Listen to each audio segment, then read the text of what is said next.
So here we are a few days out from Payback. It is one of WWE's PLEs, and as the name implies, there are going to be wrestlers getting payback, or at least that's the premise.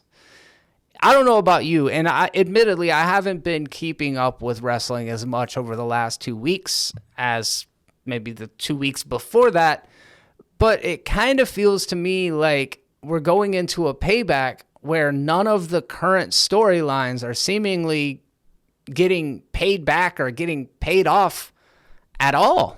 The last PLE event, it was a very bloodline-focused event, and here we are now where I know Jay is pretty much on hiatus.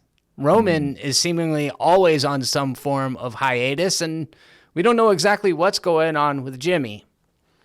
We've got this Trish and Becky storyline that's just kind of an idle. It just kind of feels to be, it's been doing the same thing for the past 2 weeks on Raw. We've got the Judgment Day thing, the will they, won't they kind of situation between Finn and Damian. I think there's some other stuff going on that maybe I'm not as familiar with. Like, it seems like Chad Gable's got a thing going on with Gunther right now, which is actually kind of cool. You and I talked about kind of Chad Gable being awesome, and I feel like he's having a moment. We've got Sami Zayn and Cody, I think, kind of teaming up against Judgment Day. I don't know. Nothing really. Kevin's back. Kevin Owens came in and fought off Judgment Day at the last Raw. Maybe the Raw before that. Is that what you're talking about? Yeah. Okay. Yeah. I didn't know he was gone, dude. Okay. So there's a couple things we can talk about. Am I crazy to think that they need some sort of like through line that's compelling right now? Because Cody seems to be like kind of in this middling feud, and I don't know. How are you feeling about WWE storylines right now? I mean, they're kind of, I guess, in the there's always some weird sense of like limbo with a lot of them. But like you talked about, like Becky Lynch and Trish Stratus feeling like they've been doing the same thing for a while. This feud was supposed to end at SummerSlam, or at least supposed to have a major chapter at SummerSlam, and then they scrapped it because they didn't have time for it. That's right. When, instead they put on that stupid Slim Jim Battle Royal. Oh, that should have been a while ago. I see. And Knight seems to be getting pretty over with the crowds right now, but does He's got a thing going on with Miz right now. Okay, and how do you feel about that? I feel good about it. They're both two great talkers. I trust both of them in the ring, so I think they can do some great stuff. I think they could have a fantastic feud, and so far they've been doing some really entertaining stuff. Gable and Gunther, perfection. I can't ask for anything more. If anything, just make them wrestle longer, and I'll be happy. And then, like the person I feel worse for right now is like Drew McIntyre. Okay. Because he's just like, he comes back, he has his match against Gunther, he loses, which he should have. He shouldn't have won. And they asked him like, hey, what's next for you? And then all of a sudden Riddle just comes out of nowhere and is like, hey bro, will you be my tag team partner? Fucking Matt Riddle, dude. Yeah. And it's like, okay, first of all, Riddle should have more to do. And McIntyre should have more to do. And because they don't have anything to do, they're just going to put him in a tag team. They are definitely like the definition of an odd couple. I don't like them together aesthetically. I don't like them together as far as their personalities go. And I think what you're alluding to, I feel like McIntyre should not be a tag team star. I feel like he should be like main eventing at least at some point. He should at least have a big feud that is, doing something at all times. Yeah. So, I mean, where would you put him? Like, who would you put him in a rivalry with? Well, I mean, you could always throw him up against Seth, but then you just have him lose because I don't think Seth should lose to him, and I don't see him as world champion right now. And I enjoy Nakamura being in that spot. Any more spotlight for Nakamura is always nice, so that's a good one I'm happy about too. I mean, it's not even put him in like a spot against the title. Just give him a good feud. Not every feud needs a title as long as it's good. Hell, that's what you've got right now with LA Knight and The Miz. What about this Flair and Belair versus the Damage Control? So I don't need Flair anywhere near my TV screen ever. Yeah. Yeah. But I am very happy that Io Sky is champion. That's one thing I'm very happy about.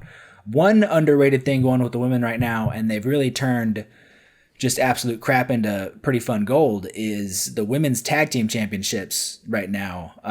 No one cares about those titles. No one really. They could retire those titles tomorrow, and I don't think anybody would care. But they're making the most out of it because Chelsea Green was champions with Sonya Deville. Sonya Deville's injured, tore her ACL, so she's going to be out for a while.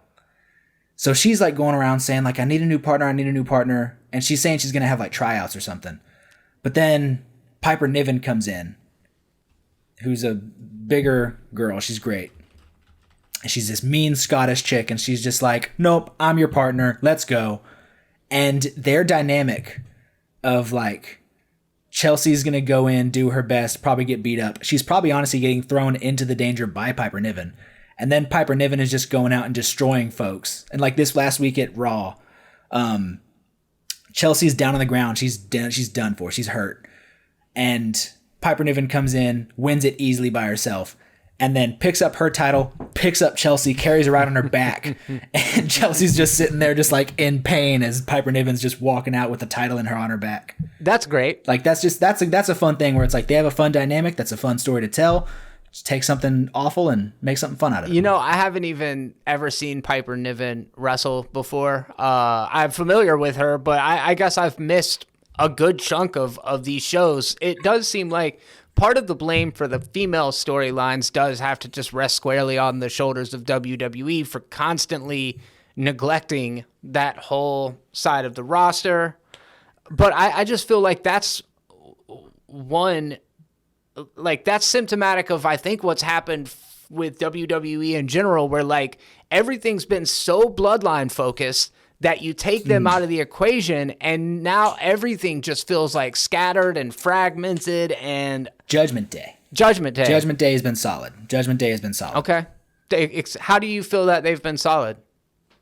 Well, they've constantly been on TV. They've constantly been represented, had something to do, which is good.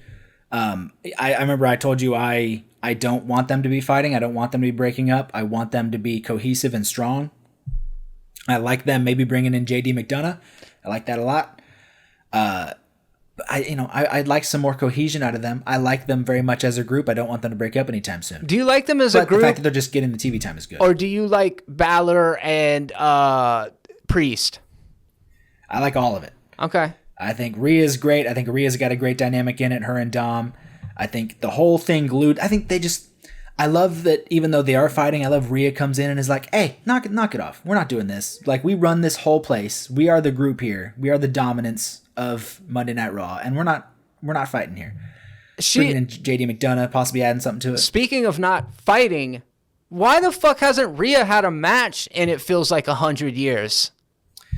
She's been having some matches on NXT. She just had a tag match with Dom, a mixed tag match with Dom on NXT. That was pretty fun. Oh, that is cool. I need to check that out. And she's about to start feuding with Raquel Gonzalez. Rodriguez, yeah. That's like, she changed her name from NXT, so it's confusing. That's like Clash of the Titans right there. Like two big women just beating the hell out of each other. I'm here for that. I like both of them pretty good. I don't know, Raquel never really seems to have a really strong story, but yeah, I love Rhea, and it just feels like lately she's kind of been relegated to like an MC, almost like a hype man. She comes out there and she's like, Judgment Day is here, and it's like, go fucking fight somebody. Does she have a title? Mm-hmm. Yep, women's world champion. I guess. I don't know. She's definitely got a presence. I like Rhea. I would just like to see Rhea wrestle more. Cody, what's going on with Cody? He's mixing it up with Sami Zayn and all them. I don't even know what his individual storyline is right now. I have no clue. Yeah. Who's this guy that you just now mentioned? Potentially coming into Judgment Day. What? JD McDonough. What's up with him? JD McDonough. He's from NXT and NXT UK. I can't remember what his original name was. They changed his name when he came to the US to own his license. But his like original trainer when he got into wrestling was Finn Balor. Oh. He like went to Finn Balor's school. He has a very Finn Balor-esque style. And so that's why they've sort of connected them Damian Priest gets in his face and Finn's like, hey, don't get in his face. I like that guy. And, possibly that's sort of his in with the group there. All right, well, we'll keep an eye on Judgment Day. I do know that's what you've said to me a couple times, and what I've heard as far as like the creative team is they're kind of bringing Judgment Day up and elevating them and hoping that they can kind of be the next central Bloodline story while Bloodline's doing whatever it's doing. I know that like Paul Heyman was in a backstage segment and confirmed that one of the members of the Bloodline was going to be here, I believe, Friday for SmackDown, the day after we were recording this. So I guess by the time you see this video, you might already know who it was that showed up. It's probably just going to be Solo. Yeah. The most pivotal member of the Bloodline is here to stand there and not say a word. All right. No. Paul Heyman will come out, say some words. Solo will come out, wreck some fools, and then be like, "This is what the Bloodline can do." Bye. Yeah. All right. Well, I'll stay tuned for that. Y'all let us know what your thoughts are. Has WWE's creative department kind of seemed to be spinning their tires over the last couple of weeks? Do you think they have big things on the horizon? What are some storylines that you'd like to see materialize? Let us know all that stuff down in the comments section. Make sure you're subscribed to the channel because we've got more fun content on the way. Peace.